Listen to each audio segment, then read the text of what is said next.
Welcome to Wizard World Virtual Experiences. I'm Jerry Milani, and today we are going to be joined by three of the stars of a show that at its peak was seen by a billion, with a B, billion people a week. That show, of course, is Baywatch, and we'll have three of the stars from three completely separate seasons, separate eras of this show that lasted 11 years on NBC and in syndication later.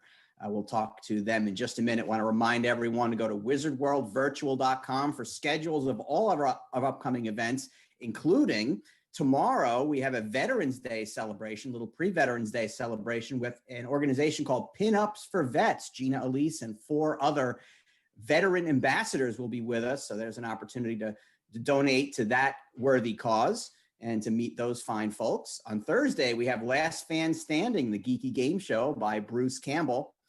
Friday, we have the writer, director, and lead of a movie called Nothing from Something, an independent film that just came out, Chris Pirillo. He'll be with us on Friday. And Saturday, we have a doubleheader coming up. It's Power Rangers Villains, followed by Pirates of the Caribbean. So we have guests from all over the world. This show was seen in 142 countries across the world. Right now, we have maybe almost as many of those watching. Israel, UK, Virginia, San Francisco, Australia, Canada, New Jersey, you name it. People are watching right now Wizard World Virtual Experiences to see this trio, as this show ran 242 episodes, again, over 11 seasons. It spawned movies that were afterwards, a spin-off series, and a whole slew of imitators, but none came quite close to approaching what this show did over that time. So I want to introduce our guests to you right now. Reminder that if you go to Twitch, if you're on Twitch or Facebook or YouTube, go into the chat rooms. We have folks monitoring those. We're going to get the best questions answered. Scotland, Alabama checking in as well. The live video chats, autographs, recorded videos are all available for these guests as well. Go to wizardworldvirtual.com, and Wizard World Vault is a place to go for 20 plus years of Wizard World memorabilia and other goodies. Go to Wizard World Vault and you can get yours today. All right, first, she had recurring roles in TJ Hooker and Who's the Boss, and was a regular on Charles in Charge before landing the role of rookie lifeguard Summer Quinn in seasons 3 and 4. She's had more than 100 shows and films in all. Here is the great Nicole Eggert. Hi, Nicole. Welcome back to Wizard World. It's been a while since you've been at one of our shows, but we're so happy to have you back. Thanks for having me. It's good to be back. She is an actress, model, author, businesswoman. She appeared in Starsky and Hutch, Dracula 2, and The Nanny Diaries. She played lifeguard Lee Dyer in season 11, the last season in Hawaii. Brandy Roderick.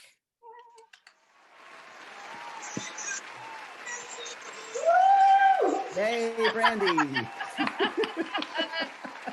Oh, you're so crazy. You ready to hit the beach?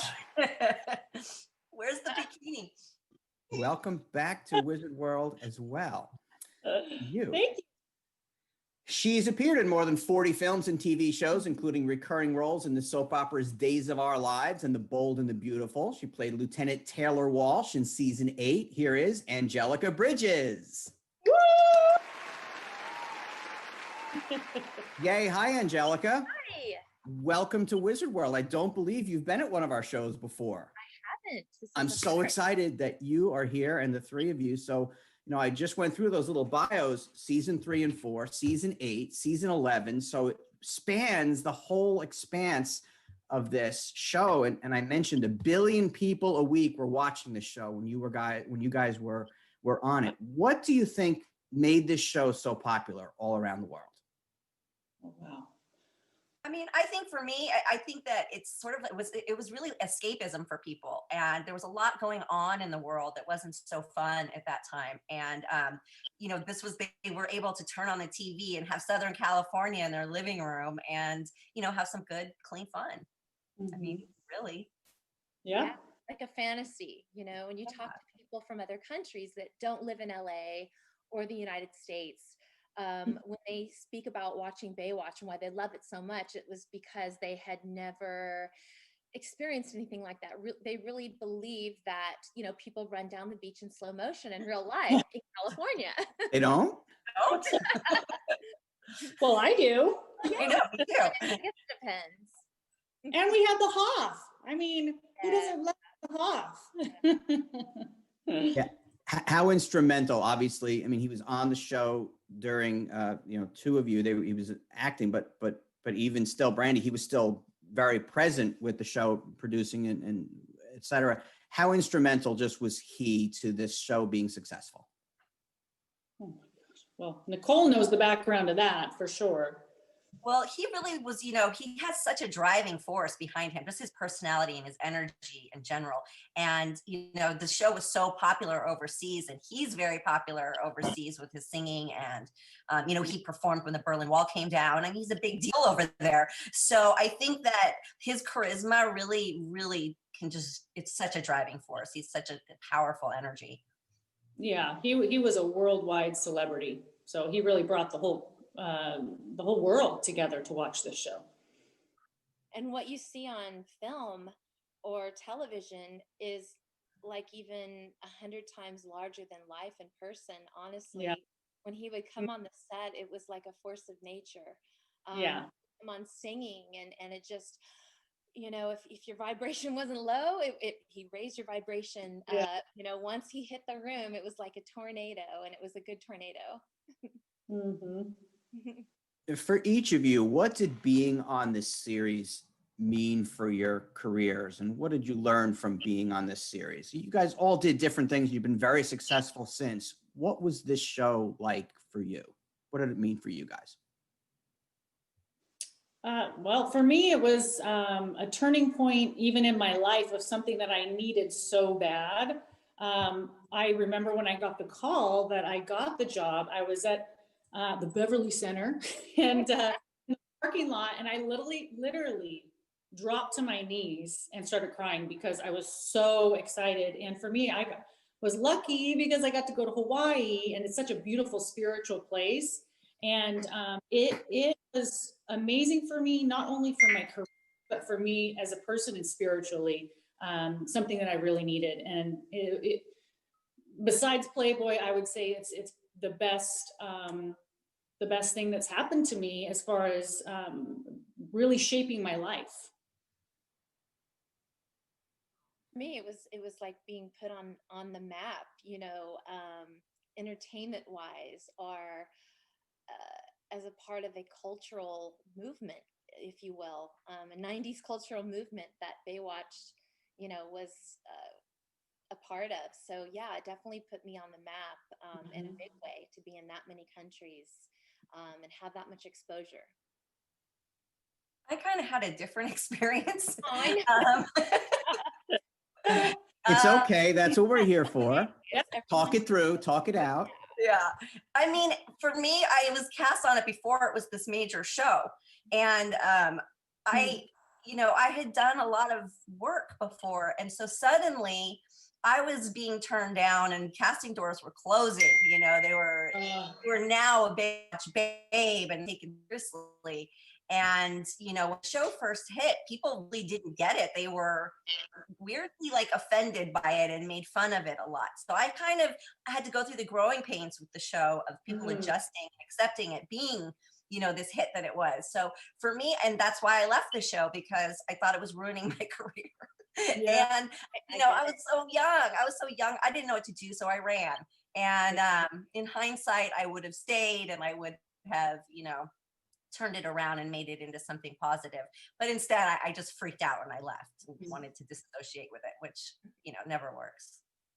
Now, we mentioned that you were all in different seasons, but you did all come together for the Baywatch Hawaiian Wedding movie. Mm-hmm. Now, had you guys known each other kind of before that, or was it the first time you got to kind of meet all together? And how much did you kind of bond, the three of you, on that film?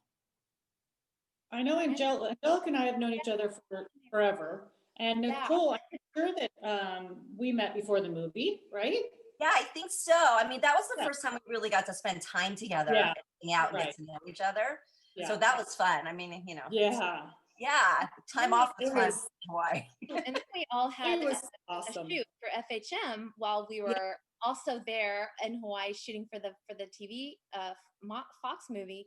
We all had, you know, that photo shoot for FHM, which then became a cover.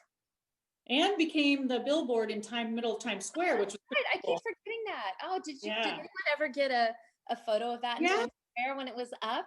My I never- friend sent me one a long time ago, and I don't know. You know, Oh, I'm sure the internet has it somewhere. Ooh, probably. that's Yeah. cool. Internet has everything.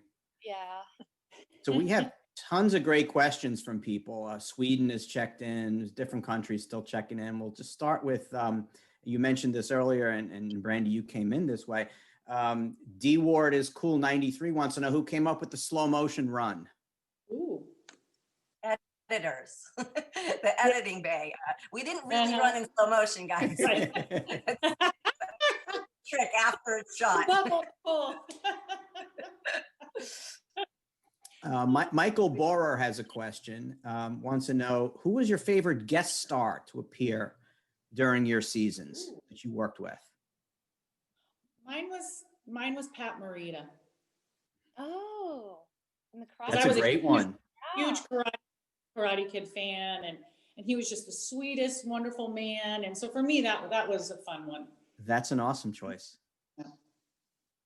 Mine would have to be the Angelica? giant octopus that attacked me. Oh yes. The big rubber That's not a underwater crazy storyline or anything. giant octopus. Yes. Yeah. And I think mine was the shark that almost attacked me, and Yasmin Bleep saved me. You know, Carolyn saved me in that scene from the shark. So definitely the great white shark for me. Oh my gosh. Those are great. I had to punch in the nose. That's fun. Now, those are two great, action sequences. And obviously there's a lot of rescues. There's a lot of running. There's a lot of water scenes. How much did you have to prove you could do that during the audition process? Wow. What did you have to show before you were cast? Well, I know mine was Randy. Go ahead. go in there was you had the audition, then you had to go for your screen audition, and then you had to go for the water test. And it was, swimming in a big Olympic sized pool, going back and forth, being underwater. And then they wanted to see what you look like underwater coming up and how strong of a swimmer you were. So that was for mine. And I don't know if it was the same for you guys, but going to Hawaii was stronger. I don't know if it's stronger waters or what, but they wanted to make sure we were good swimmers. Well, for my audition, yeah, it was the callback. And I remember David Hasselhoff was in the room and all the producers. And then right after I did my reading, I was kind of the last few of the girls going in. I remember seeing Carmen Electra there. And, we were finished. And then they took me and Carmen down and another girl and had us put on the bathing suit, which I believe is this suit that came from that, because that's the day we had to try on to see what our girth, it was more like the girth fitting, what suit fit the girth. And Pamela had her name in this suit with a little Sharpie, and it actually fit me the best through the girth. I definitely didn't fill out the top like Pamela did, but I got in the suit.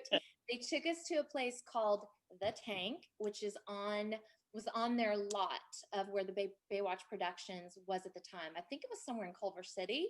And we had to get in the tank and swim. And then Greg Bonin, I remember he jumped in, who's the producer, with goggles and looked at us to see what we looked like underwater while we swam, with our eyes open, with our eyes closed, with eyes open, with our eyes closed. It was a whole like we had to go through because, I guess, coming from a producer standpoint, that was important. I mean, you'd probably be the most beautiful girl physically and maybe a great actress, but if you looked, like hell underwater, like a sea mouse, you're blinking your eyes all like yeah, right. Blowing bubbles. Yeah. Or going like this, holding your nose the whole time. Oh yeah. Andy. I was guilty of that. A couple of times. I had to do like a pier jump, and I had to redo it because right at the last minute I plugged my nose. So I was like, I would have done the same thing. But you had help, Nicole, to do the pier jump. You didn't have to do it by yourself. no, I did it by myself. One time you did. The other time you guys held hands, right? Oh, maybe. Maybe. I don't know. I just remember having to jump off the pier 2 times. But, and I didn't have to go through the auditioning process, thank God, because that sounds horrifying. And I probably would have never landed the job. I would have never made it past. The G-Boy 1973 had a similar question, whether you learned CPR and rescue techniques for the show. Did you learn any kind of techniques to kind of add to the realism, or how much of that did came into your filming? A lot, because it had to be correct. It had to be on point and, completely legitimate. And in fact, a little boy watching an episode in the UK, I believe it was in the UK, saved a life and he said he learned it on Baywatch, which was amazing. So those kind of details really, really matter. Yeah. And I know that when we were over, we'd started our training, and it was really intense. And when we were in Hawaii, we actually, which is probably why Jason Momoa is so great and an Aquaman now, but we would literally take these huge boulders and we would walk along the bottom of the ocean. And that was part of our training. And then we would have to all be in a circle and hold these big boulders between our legs and pass them to each other. All these crazy things. We got to a point where we were holding our breath for almost 2 minutes underwater. Wow. And then, of course, CPR, you had to learn all the CPR and everything. The training was pretty intense, but I liked it. I enjoyed it. Yeah. And then I went to the YMCA. I think it was Greg Bonan had us go to the Pacific Palisades pool there. And 4:45 in the morning was our call. After I signed the contract, literally on a Friday, Monday, report to the YMCA pool, 4:45 a.m. in the morning. Pool was freezing, and getting in there and doing all kinds of training and laps and building up the cardiovascular and aqua vision. Yeah. And then he would also get under the water and coach you, and it was really intense. Yeah. But it made you a better swimmer, right? Oh my goodness, I was in great shape, like cardiovascular wise. Yeah. After doing all that training. Yeah. Yeah, Eric NK58 had a similar question to that. So Eric, thank you for that. And then Chris _Baywatch TV says that they have the photo of Times Square. So Chris, if you're still watching, post it on our social so I can send it to these guys. Post it on our social, please. And thank you for that. And also, we'll make sure you get it. And Chris also had a question. So Chris says, it looked like the best job in the world, but what was the worst thing about shooting?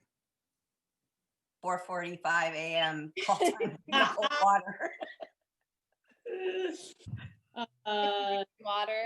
Dirty water in Santa Monica Bay. Yeah, and having to put Vaseline on our back, on our spine, because supposedly that held in heat, so you wouldn't get as cold as quickly, from being in the water when it was 50 degrees. Or seeing sand sharks, like 40 of them swimming underneath your legs when you're like hanging on the barge when we're just kind of out of it, shooting a scene, and very intimidating seeing, all those sand sharks underneath you. Yes. Any others, Brandy, Nicole, things that you were the most challenging? What was really kind of the worst for me was when you would shoot a rescue scene and then you had to do like the onshore rescue part of it, and you were wet, and then you would dry and it was cold, and they would spray you down with freezing cold water, and you like really trying not to shiver, and and it's like raining, it's cold outside. So I think that being cold was really like the worst of the worst for me. See, I don't have any of these stories. I know, you lucked out. Yeah. So it was always warm. The water was warm. I didn't mind waking up at 5 a.m. because I was driving through the pineapple fields, smelling the pineapples on my drive to the North Shore, Yeah, you had it good. I know. Yeah. So Nicole, you mentioned that you came onto the scene. It was seasons 3 and 4. So the show was still kind of finding its way, and you didn't know much about it. But, Brandy and Angelica, you had, in Brandy, in your case, 8 years, 11 years to kind of see. Did you follow along with either Nicole or any of the others to kind of get a sense of how you would perform on the show? Or how much were you influenced by previous seasons? For me, back in the olden days, we didn't have the YouTubes and the internet to go back and really watch old episodes. So we couldn't like research all the, otherwise I would have, because I'm a researcher. I would have been like, oh, how did she do this? How did she run? How did she, jump off that pier? But we didn't have access to that to go back and look at previous seasons. Had you watched the show at all in its run, or you just kind of, it was a job and you went into it, you knew what it was, but not really, because everyone will attest to this. Most Californians didn't watch the show. It was everybody in the Midwest, and people that didn't have the beach. When you come from California, for me, I was living it, so by the ocean. So I didn't really. I watched Who's the Boss,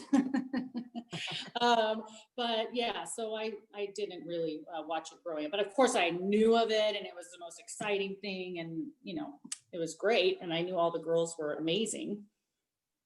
So Eric Levitt 387 says, Baywatch has helped me with autism. What was it like working with the Hoff, and what was the best scene you did with him on the show? We talked a little about him already, but what was like your favorite scene with him?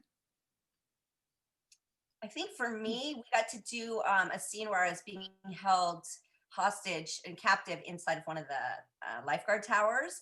And it was Alexandra, David, and we escaped from it, and then it blew up. I love like pyrotechnics, and I love stunts and pyrotechnics and stuff like that. It's a fun day on set for me. So we were running as fast as we could, and the whole thing just blows up. It was really I wonder if it was this one right behind there. Yeah. Want to remind everyone, if you're watching on Twitch or Facebook, on YouTube, go ahead and get those questions in. We're getting great questions from everyone so far all over the world that's watching today. Again, go to wizardworldvirtual.com for those live video chats these ladies are doing a week from today. So if you're watching us live, great. But if you're watching us on replay, next Sunday, which is the 15th, these ladies will be doing one-on-one video chats via Zoom with you. So go there and order those right away. You can also get autographs and the pre-recorded videos all at wizardworldvirtual.com. Another thing about the show, yes, it had great visual appeal, and that's maybe the first thing people think about it. But when you watch these shows, a lot of issues. There was a lot of drama. It was an adventure show, a little bit of comedy, but there were always issues and things that were important. What were issues that came up in your seasons or your episodes that you remember or that were important to you, and how the show dealt with those? Well, I know in season 8, there was an episode called Charlie, and it was about a little boy who was terminally ill and dying. Oh my goodness! And I love that the producers really wanted to almost, dedicate an episode to this little boy that inspired, especially Michael Burke, inspired him so much. And then, I think a few years later, he did end up passing away.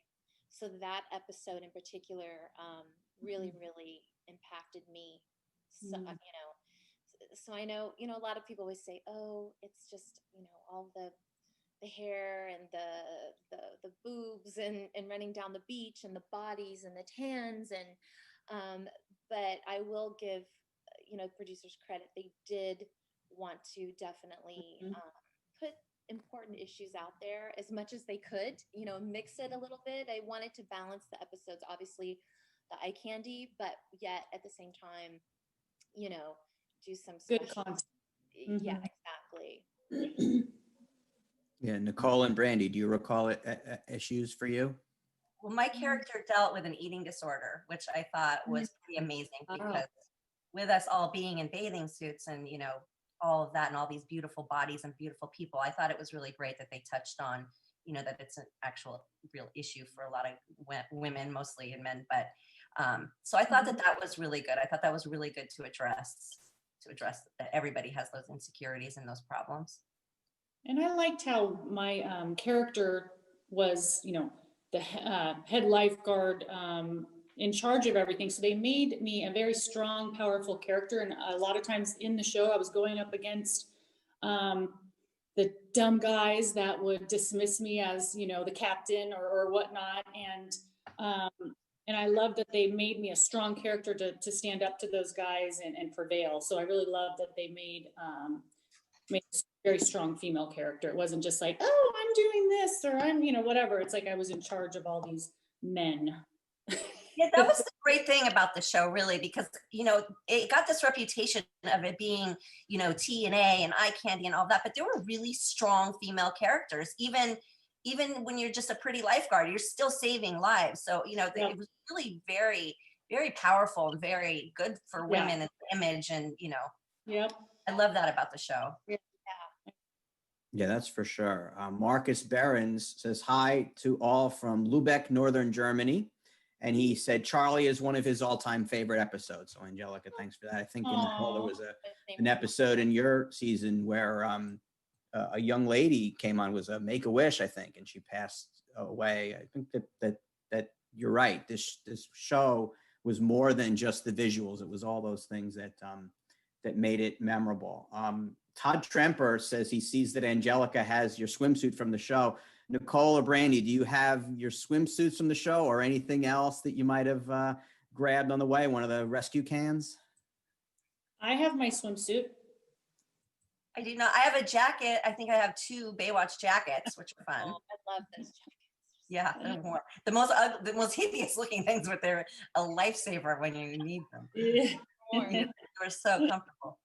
Yeah, and I remember I had like 2 cans, and they were stolen out of my garage one day. Oh, And of course, yeah. jerks. What I get for leaving it in the garage. Bad me. I should have put one in a box like this. Were they signed? Were they all autographed?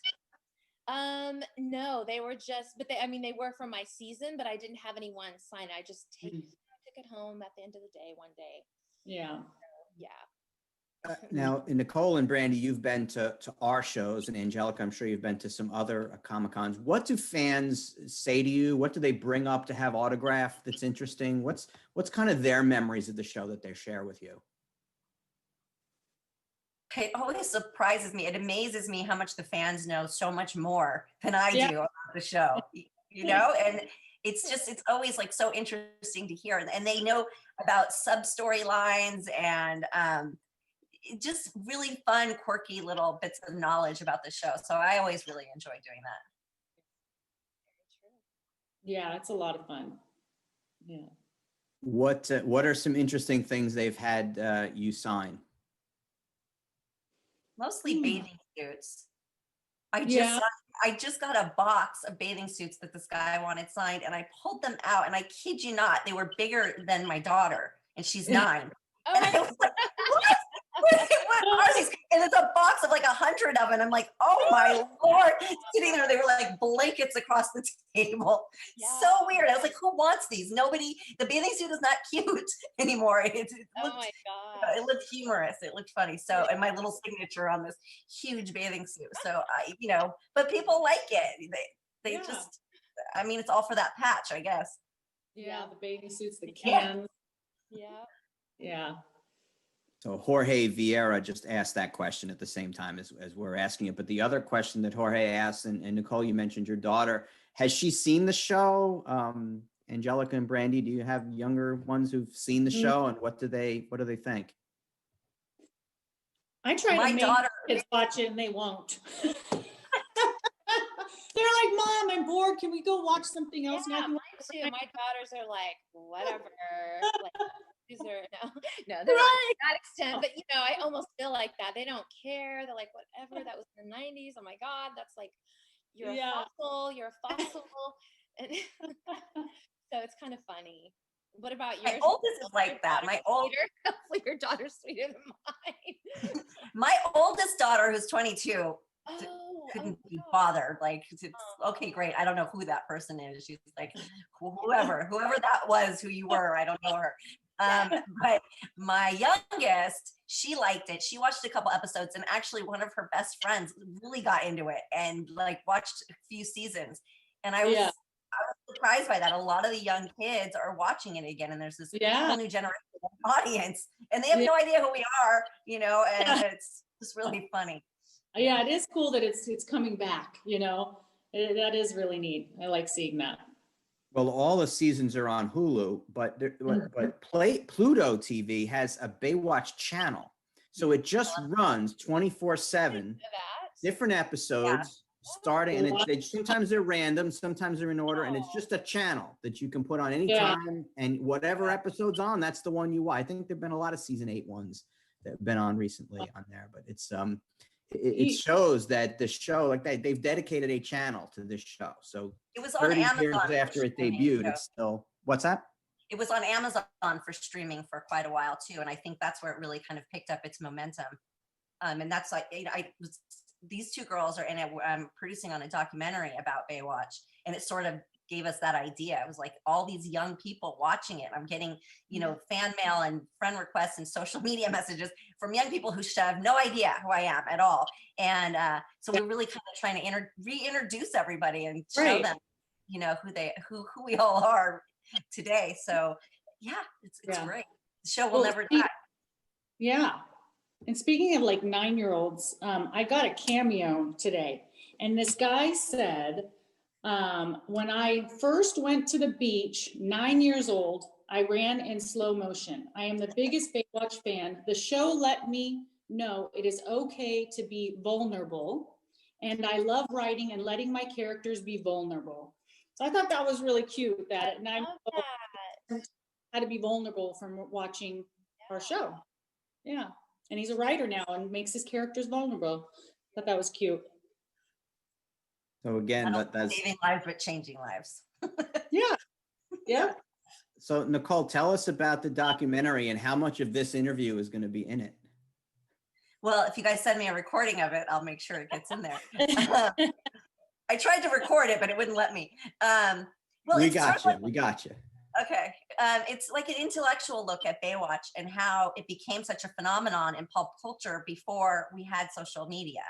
And before, there were all these, social media platforms, and it really kind of set trends across the world and affected plastic surgery. It really sort of changed the world in a way that people don't really realize. So we're really kind of focusing on that. And again, like I said, reintroducing everybody and how it changed their life and what they got from the show and what they took from the show. And it's really been a lot of fun. I've learned a lot about it, and we're still shooting through the pandemic. So it's a sort of like full circle too, because it's an escapism show, and now we do the documentary when people need escapism. So it's all very full circle. It's really fun. Yeah, all these things you're saying, fans are in our chat rooms and they're saying the same things. Whitney Carson says, "You all look amazing. What's the secret? Can't wait to see the documentary." Jorge wants to know when it's going to be released, what platform. Do you have plans yet for that? Is that still in the works? It's still in the works because we're still shooting. And since the pandemic, we have to shoot at a much slower pace. Everybody has to get tested. We can only do one person at a time, spread it out over a few days, so it's slowed the process down, but we hope to be done and start editing in the spring. So, and we do not know about where it will air or anything like that yet. We will cross that bridge when we have a finished product. Yeah, and don't worry, Wizard World Virtual will know, and we'll let everybody know.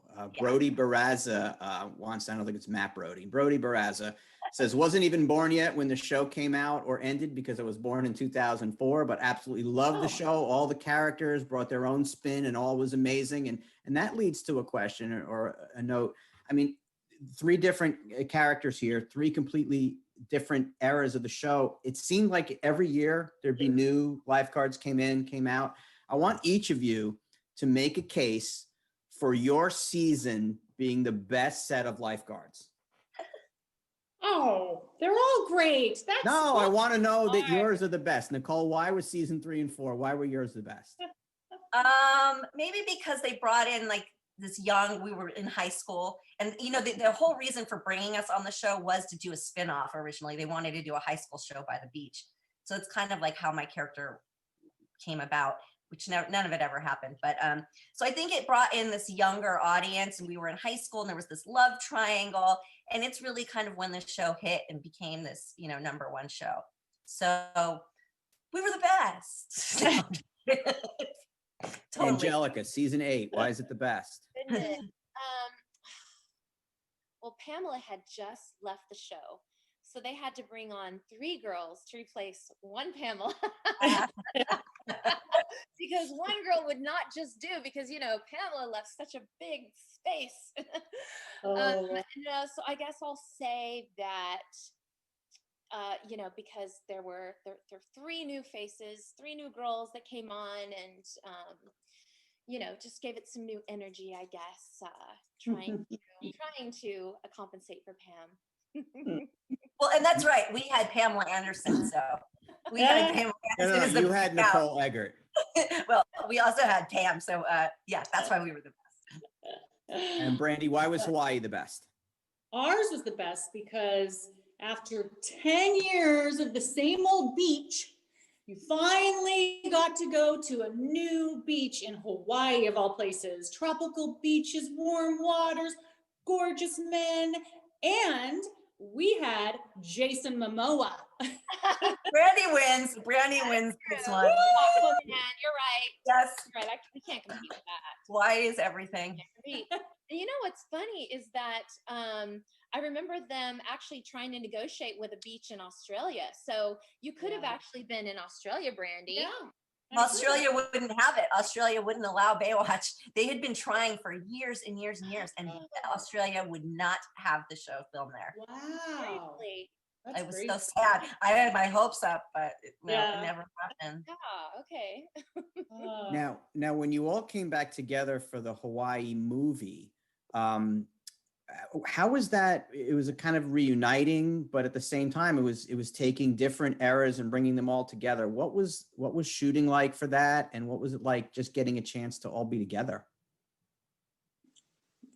For me, it was the dream, because I had always wanted to move to warmer water, and Hawaii is one of my most favorite places on earth anyway. So for me, I was like, oh, this is it. This is the golden ticket for Baywatch, to be shooting with all these, wonderful people that I've never met before, and shooting in these beautiful beaches and warm water. And it was just like, I couldn't get there quick enough. And for me, it was awesome because I was going back home. I was so excited to go back to Hawaii. And I got to now finally be in a movie, a Baywatch movie, with the Nicole Eggerts and Angelica Bridges and Pam Anderson and Yasmin Bleeth and Gina Lee Nolan, like all the greats that ever were on Baywatch. I finally got to be on something with them. So for me, that was like super exciting. And the Hoff, because when he was on the show, he didn't do Hawaii. So I got to also be with him on the movie. So for me, it was like full circle. It was just perfect and awesome. Now, I have a question, Brandy, for you. Did David, because he was producing your season, but he wasn't acting on it. Right. How many times was he around? Was it just, sporadically, or was he there every episode? Like He wasn't. He wasn't there at all. I think he came a couple times. Okay. But yeah, so the time that I really got to spend time with him mostly was on the movie. Yeah. It was great. And Nicole, you mentioned the love triangle. Chris, Baywatch TV, wants to know, who do you think was the best partner for Summer? Was it Slade, Matt, or Hobie? I thought that, I think that they were all toxic. I don't think relationships were good. Only one taught you how to surf, though. So there you go. Okay, so I got surfing lessons out of it. I think it was all just young love, puppy love, and a mess. Learning life lessons. That's great. So one other question that folks had here, they wanted to know, they wanted you to rate the all-time Baywatch guys. Who's the #1 all-time Baywatch guy? That's hard. I mean, Well, I Hasselhoff. think it's David. Well, yeah, and Hasselhoff. because David Hasselhoff is like the pinnacle, and then I always just like get David Chokachi for that Malibu Baywatch, and I get that Jason Momoa kind of Hawaiian thing. So I think these two kind of dominating, but then you can't forget like the real lifeguard, like Numi. What about Numi? He's freaking awesome, So it's just, I guess it depends on what you're going for, like, are you going for the brawny, gorgeous stud muffin, or are you going for like the real heart and grit of the show? I guess that's. Yeah, like for me, Billy Warlock, because he was, the original, and he, he kind of started the show. So I always think of him as like the quintessential, and also Parker Stevenson. I loved Parker on the show, and they both brought a lot to their characters, and the acting was they've got the skills, those guys. So not that the other ones don't, it's just like they really brought something extra and deep to their characters, which I adore. And we have to give a shout out, because he was on maybe even the most episodes for men, is Michael Bergen. He was there throughout everything. So made it to Hawaii and everything from, Mm-hmm. He's amazing. So last question before we kind of open it is again from Chris, who's had some great questions. And we want to thank the Instagram at Baywatch_TV for being very helpful here too. Chris wants to know where you Baywatch documentary on Instagram. Go check that out too. So there you go. There's a lot wants of to know where you think your character would be today. What would your character be doing today, 2020, besides holding up in your house? My character at the very end got back together with Jason, which was played by Jason Momoa. So I'm going to fantasize and say we'd be on the beaches in Hawaii with all of our little babies, having a wonderful life and lifeguarding together. I like it. Angelica, you'd be running Baywatch, right? Yeah, I think Lieutenant Taylor Walsh would be selling real estate in the Palisades in Santa Monica and Malibu, and like being the top real estate agent, because she was so dominating on the show and such a, not nice. Like she's always trying to ruin everyone's fun, or someone's trying to make out, break it up. I think she just decided, you know what? I'm just tired of this. I'm going to go sell real estate and I'm going to dominate. So I could definitely see her being a stellar real estate agent. And what about Summer? What's Summer doing today? Well, Summer went away to college, so I'm gonna go with she went to medical school and became a doctor. How about a plastic surgeon? Was she a plastic surgeon? Oh no. Summer didn't even wear makeup. Okay. Yeah, very fresh, natural. So the one girl or whoever asked earlier, how do you guys all look so good? Well, guys, it's all smoke and mirrors. Let me tell you, it's like fake. We don't look like this in real life. I don't want everyone to think that this is all real. And then, I had to cover my zits this morning with concealer. I have a pimple right here too. Oh, yeah. God, yeah. That must be a hormone thing, because I'm getting mine too. It is. And I woke up with super puffy eyes. So I had I had the eye patches on all morning watching. Yes, I love those. I had ice cubes under my eyes. You realize none of us believe you at all. That's true. We don't believe any of this nonsense. The truth is mimosas. There you go. Mimosas in the morning. There you go. So before we close up, I promised that this would go really quickly, and it did. We're already near the end of the time here, but just want to go around the horn and just have you just kind of talk either about something you're working on, Nicole, or a cause, anything. Nicole, we'll start with you. Well, right now I am homeschooling. So it is something I did not sign up for. It's very challenging, and I'm testing my patience with that. Luckily, I do have the documentary that we're working on, so that distracts me a bit, but really I'm locked up at home, cooking and cleaning and homeschooling. Brandy? I know that feeling. I'm doing the same thing. It is very difficult being a teacher. So kudos to all the teachers out there, the mom teachers too. But I am now, I have a vineyard on my property. So I am now in the process of making my own wine. It's going to be a rosé called Terra Rosé. And so that's kind of fun. It's been a fun process, and I'm kind of in the middle of that right now. That's awesome. Our producer, Mike G, said you're drinking Jason mimosas right now. Yeah. Angelica, your life now. Okay, so I am getting ready to launch a dessert line and a home It's very similar to Martha Stewart, but obviously a totally different take and vibe and version of that. But I'm also a pastry chef, so I'm kind of, combining my desserts and home and she's amazing, by the way. Her stuff. Thank you. Thank you. Mm-hmm. So Michael Gardner, just as we close out here, Michael Gardner says he met Nicole and Brandy at Sacramento, Wizard World. And he says he agrees with me. There's no smoke and mirrors. You guys look great and super nice to boot, which was true.